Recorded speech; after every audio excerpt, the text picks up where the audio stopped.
Hello and welcome, Multifamily Pros. I'm your host, Yolanda, and welcome back or welcome aboard. Did you know that properties with strong online reputations see up to 20% higher resident retention rates? In an industry where turnover can cost up to $4,000 per move-out, this correlation could be the difference between thriving and struggling in the competitive multifamily market. Today, I'm sitting down with Katie Ritter and Jake Hughes from Widewail, a company that powers the modern shopping experience by leveraging automation to drive and directly manage conversations in consumer reviews, video, and social media. Katie and Jake, welcome to the show. Thank you so much. Happy to be here. Good to be here. Yeah, nice to meet you. Great to have you here. Let's start with a bit about each of you. Katie, as the National Director of Multifamily, and Jake, as the Director of Marketing, can you share how your roles at Widewail intersect and contribute to the development of the 2024 Voice of Resident report, and what motivated you to create this report? Well, let's start. It goes back 6 years. So this might take a while, but buckle up. 6 years. Oh, man. So 6 years ago, I was not at Widewail, but my boss, worked with a student at Princeton to study reviews and study what content is within the reviews, what we can pull that out of. At that time, the sample size was 10,000 reviews, and they basically came to a couple conclusions. And then my boss was so excited by this that he wanted to, his idea has stuck with him over the years, and he wanted to do this, but do it for real, if you will. And as Widewail has grown, as the technology has improved, AI was introduced, we can now track and tag and categorize reviews at scale. So we have millions of free text reviews within our databases. And this is how we created the reports that we're going to talk about today that are, I guess, the foundation of the insights that we have, a big part of Katie and I's relationship on the day-to-day, just talking about this stuff, going back and forth. And it's like underpins the marketing of Widewail and a lot of the fun things that we have to talk about. That's awesome. So what were some of the most surprising findings from this year's report that you think multifamily professionals should pay attention to? And why were these particular insights unexpected or maybe even contrary to conventional wisdom? Yeah, I can take this one. So the report itself, we analyzed 400,000 Google reviews in the last 12 months.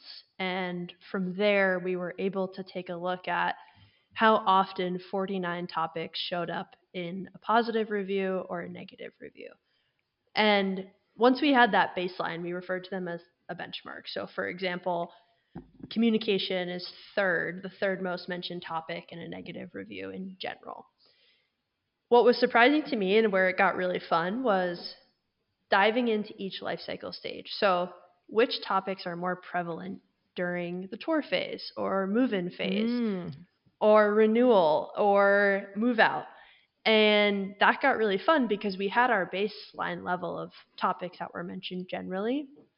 And one of the things that really shocked me and stood out was in the tour phase, scheduling came up in 840% more negative reviews than the benchmark. So with all of this technology, we have self-scheduling tours, things like that. This surprised me. This was shocking that this has continued to come up. And in that particular scenario, trying to schedule a tour, showing up for a tour, this piece was a big driver of negativity. Interesting. And I mean, did you guys look at it through any other dimensions, like, or were there regional patterns or patterns in terms of, property class or anything like that? We did not get into that much detail yet. That feels like phase 2 of this project for next year. That'd be what we should I'd do be that. Curious about. Yeah, for we sure. should definitely do that. We got into a little bit of regional data with the Sunbelt states and understanding some volume patterns there, but yeah, nothing to the extent that you're referencing. TBD. 2025. To be Well- Back announced. for 20. Yes. Well, given the ongoing challenges of balancing occupancy and resident satisfaction, how do the insights from this year's report translate into actionable strategies that can help multifamily professionals tackle some of these issues head on? So let's see. I've got 2 client stories that I think are very useful here. Once we talked to a client at NAA, and I might butcher the details here, Katie. You can correct me, but basically That's what I'm here for, Jake. Just gotcha. please. They were putting together a new development, a lease up, and they had, I don't quite understand the sequencing perfectly, but basically a section of the units had been launched, filled, and they were getting negative feedback that the galley kitchens were too narrow. It was an uncomfortable living experience. And they got enough of that feedback that they decided, we have a problem here, we need to take action. So for the rest of the units or a different property, something along those lines, they actually altered their floor plans to make the kitchens more spacious and create better experiences. And the feedback as a result of that has been very positive. So that's one. And then 2, I love this one. The client has effectively discontinued secret shoppers because they have enough content from reviews that they can get the temperature of what's going on at a community from the residents themselves over the course of the year, such that they do not need secret shoppers anymore. They save that expense and they can get the unbiased feedback of the collective wisdom of their community. That's through excellent. the review content and the analytics. I can absolutely see the need for that going away. That's awesome. Well, Jake, as a marketing professional, curious to hear your thoughts here.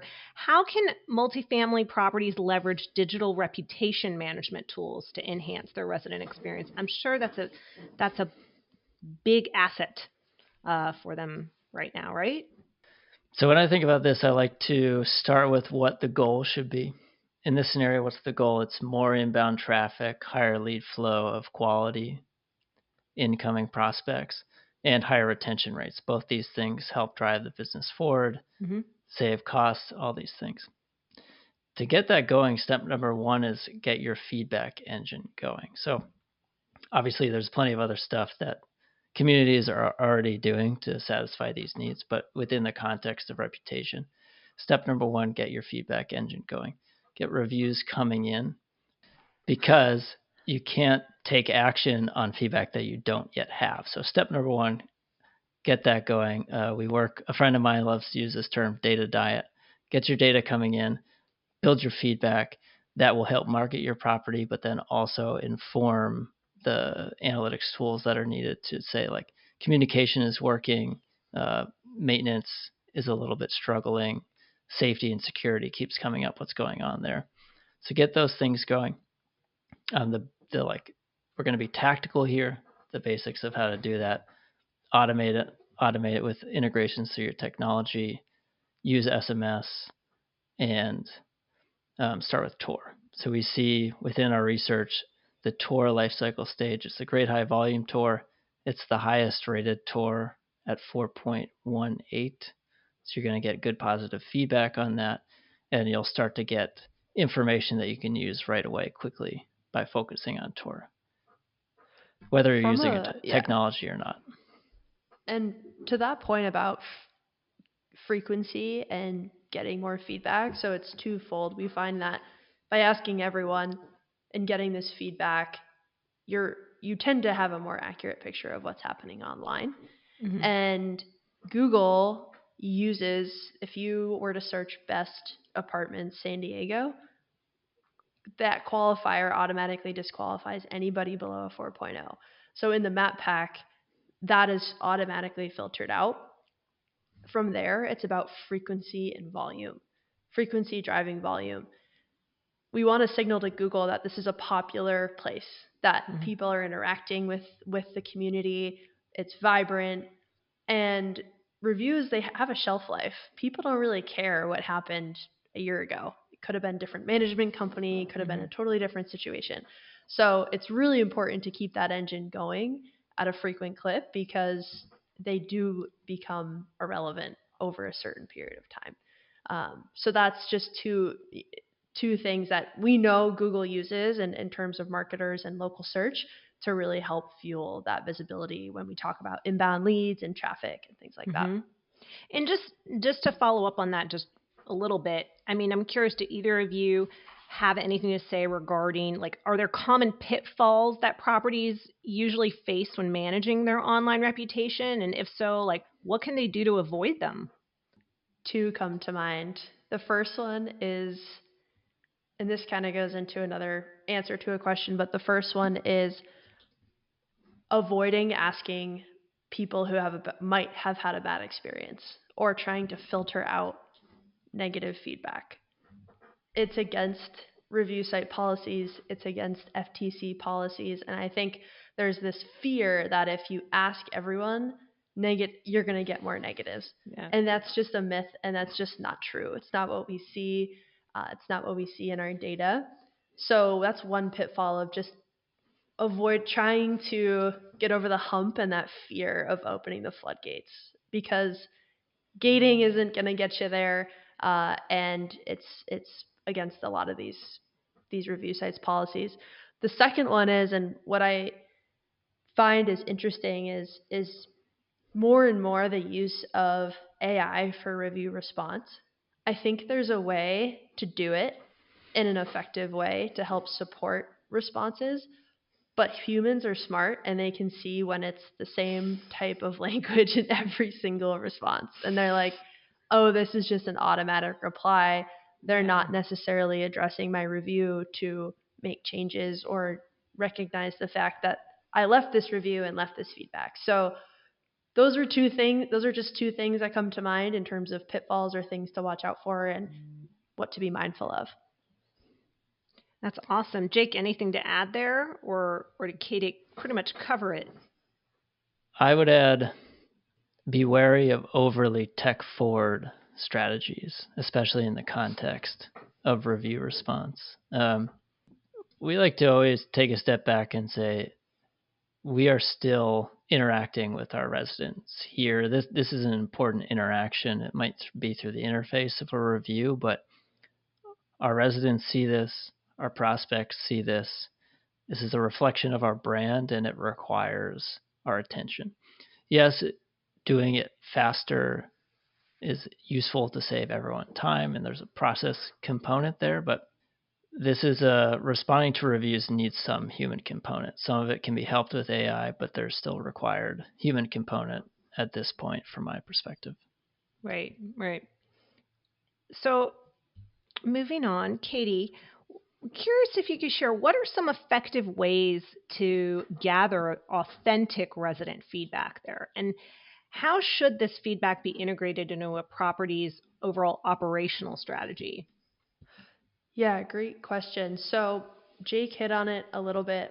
Ask everyone and automate. I think asking in key moments with context. So for example, I would think about each life cycle stage. Someone just took a tour, someone just moved in, someone just renewed their lease, a work order was just complete. Those 4 elements are really good times to ask for that feedback and then get diverse content on your Google pages and the other pages you use to get reviews. So using your PMS and leveraging the information that's in there and finding a way to automate that ask as close to the interaction as you can. So if I submit a work order and I get a text or an email a month later, I don't even know if I remember that interaction that much. I'm more likely, if the sync gets fixed and I get a text and it's, hey, Katie, it's Yolanda. Hope everything went well. I highly value your feedback.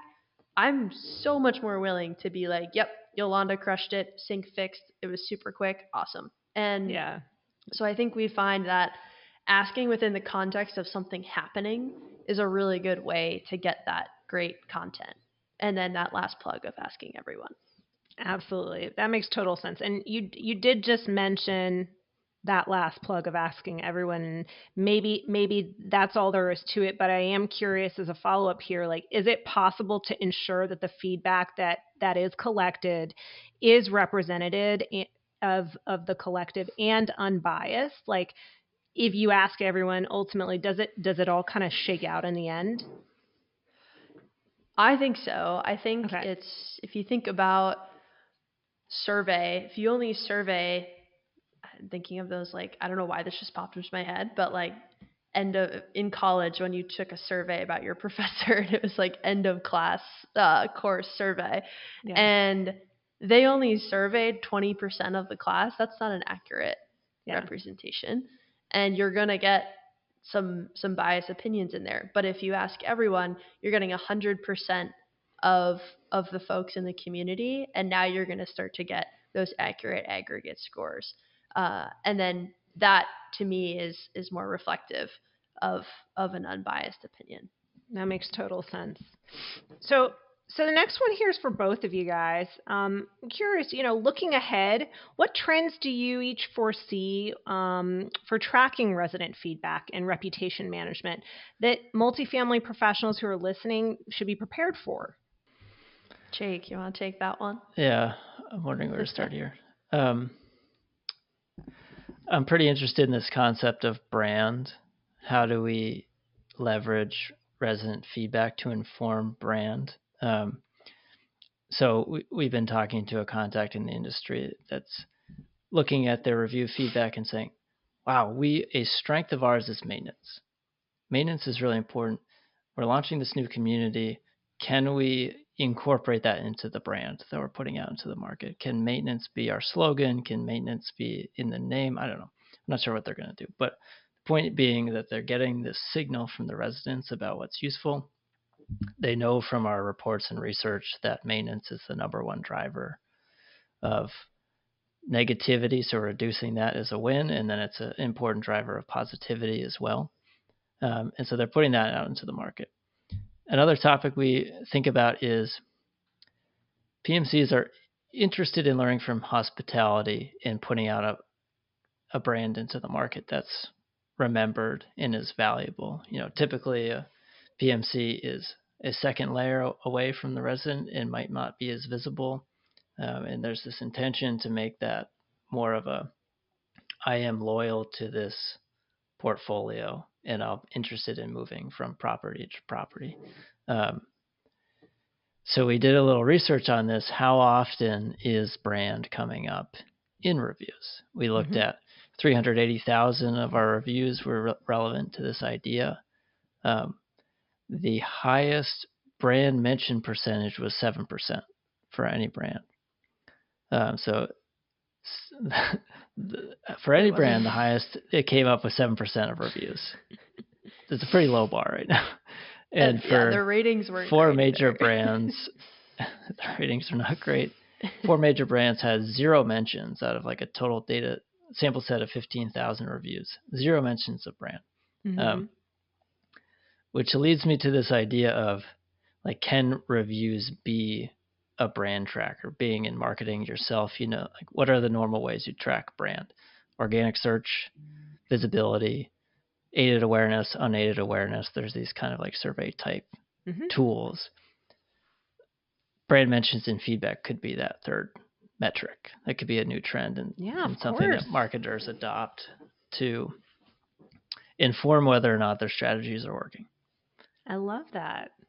Great idea. Make it happen. Yeah, make it the measurement. And I think the measurement in terms of where we're going, the measurement of these specific topics is really key. So using online reputation as a way to measure a whole host of things: brand, how your vendors are performing. If you have a communication tool, how often does communication come up in positive reviews, and how does that compare to the industry average? How often, if I just instituted a new maintenance protocol where we need a QA check before someone moves in for their work orders, is that improving in-unit condition over time?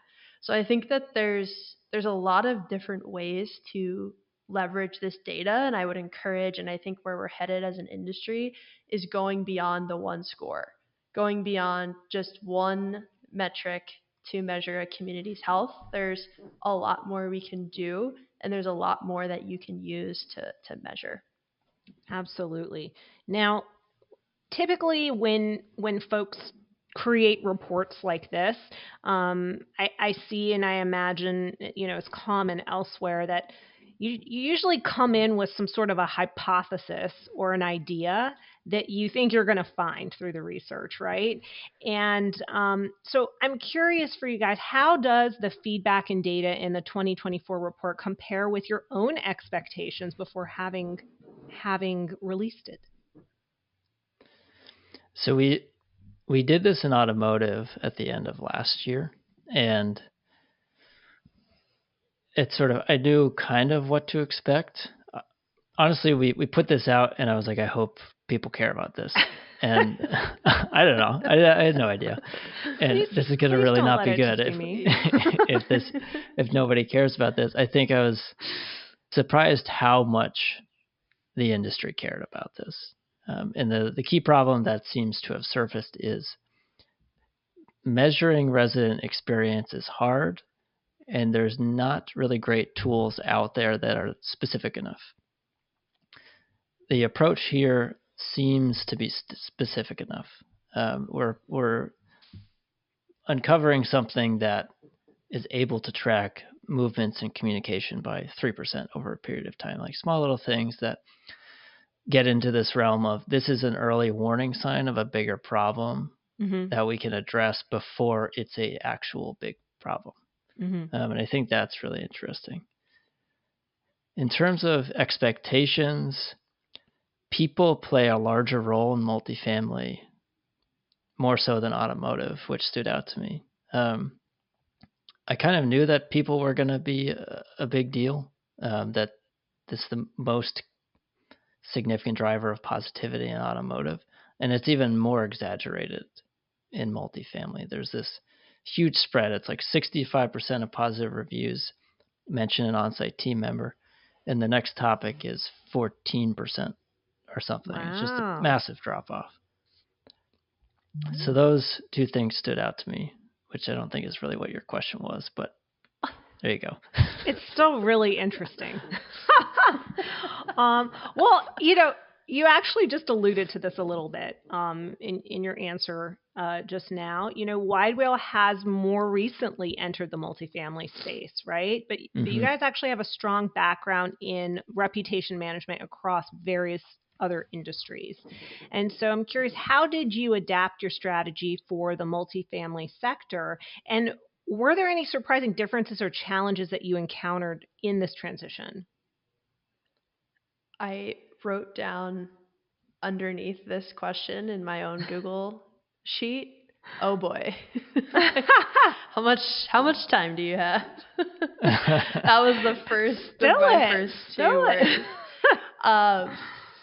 Yeah, so I can talk a little about this. So automotive was our founding vertical, and then BH came on board in 2021, and that was our entry into the multifamily space. And from there, our boss, Matt, kind of looked at me and was like, all right, let's go ahead. let's run with this. Let's see what we can do here.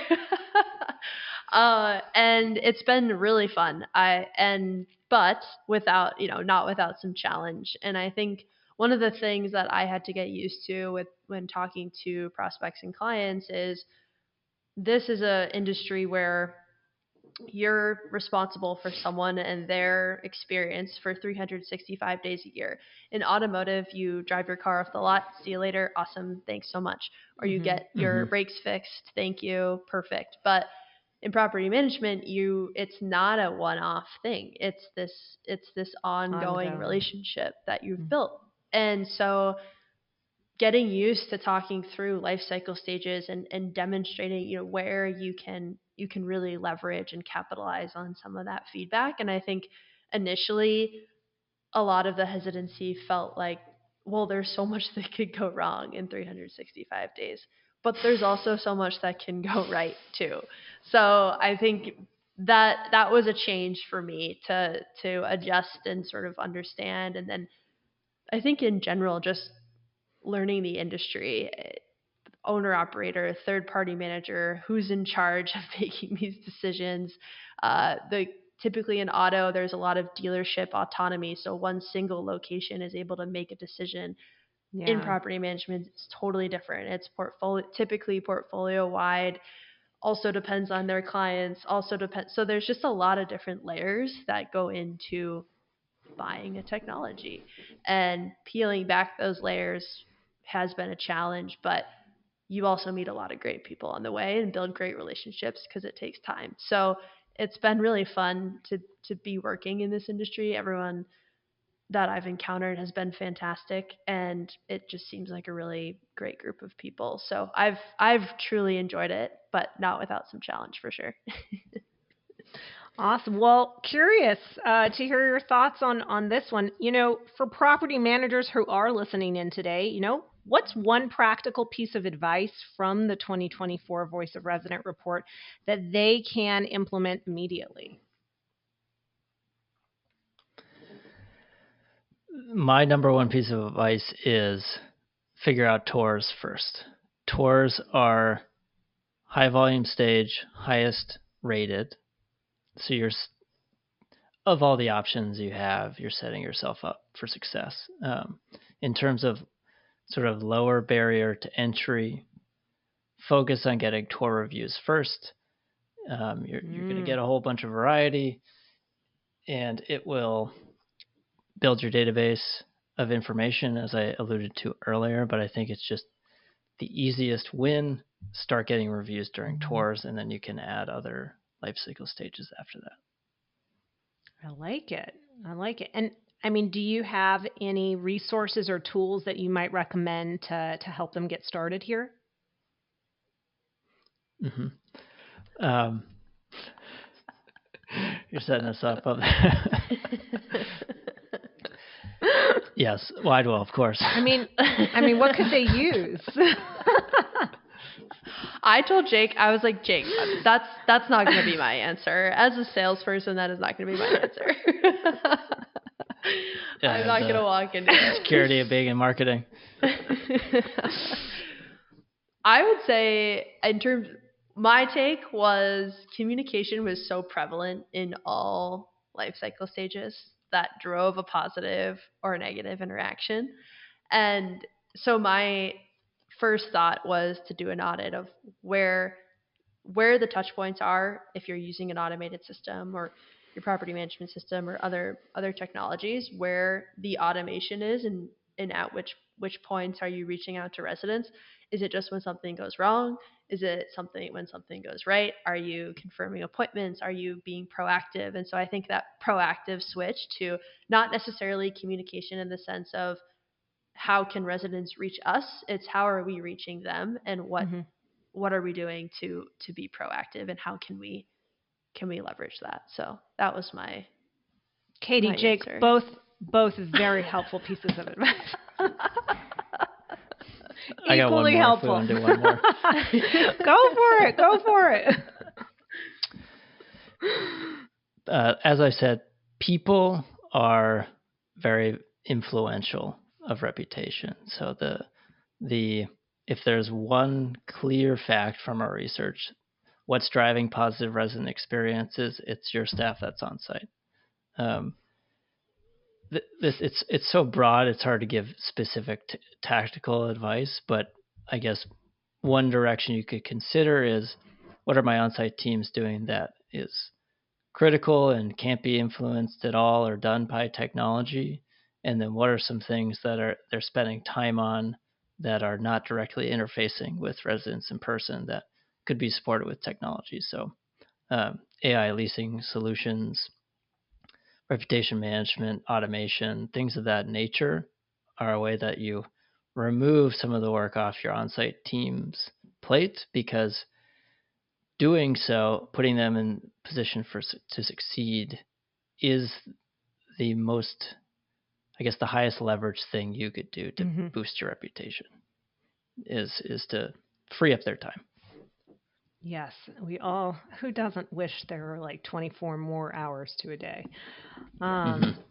Well, before we wrap up, I'm curious to hear, is there one key takeaway that you guys would point to from the 2024 Voice of Resident report that you think every multifamily professional should keep in mind as they plan for the next year, the year ahead? Maintenance. Thank your maintenance team. They are. Thank your maintenance team. Thank your maintenance team. That would be my first reaction. They are drivers of positivity. They are most often the people that are interacting with residents the most in terms of volume and touch points. And I think empowering them and letting them know how much they're driving a really great experience. And so when Jake says on-site teams and people, I would also include the maintenance folks as well, and really ensuring that, you know, they know how impactful they are. And so that would be and making their lives easier too. So absolutely. You'd be surprised the roller coaster of emotions people go through when they have a broken sink all the way up to when the sink's working. Yes. It's like, I have my life back. Well, Katie and Jake, thank you so much for joining us today to discuss Widewail's 2024 Voice of Resident report. For our listeners, we will have a link to the report in the show notes so you can easily access it, as well as links to connect with Katie and Jake and to stay updated with Widewail's latest insights. I had so much fun chatting with you guys today. Thanks again for joining us on the show. Awesome. Thank you. Thank you. You're welcome. Good to be here. And folks, hold on just one moment for some good news. It's the good news. Hey, Multifamily Pros, I'm Amber, your behind-the-scenes podcast producer, stepping into the spotlight. Now, what's good news? Well, really, it can be anything. We're talking a successful work initiative, a fantastic resident review. I want to hear shout-outs to your work colleagues, even a friend, personal updates. Heck, even promote yourself. I love self-promotions. Who else is going to do it but yourself? So this is your time to shine. There's enough stress and anxiety in multifamily and the world. So help us shine a brighter light on what's going right. How do you submit good news? Luckily, it's simple. Go to the show bio on any platform you're listening or on our podcast page, gozego.com/podcast, and click the contact the show link. You can leave a text or a voice message of your good news, and we'll highlight it on the following show. All right. You know how to do it. I want to see those getting submitted. That's it, everyone. I can't wait to hear what our listeners have to say next week. Till then. Don't miss an episode.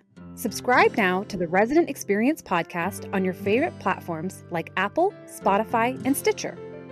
You can always access episodes, including guest details and transcripts, on Zego's website, gozego.com. To connect with us directly, make sure you follow @go_Zego on Facebook, LinkedIn, Twitter, and Instagram. Until next time, open the door to giving residents more.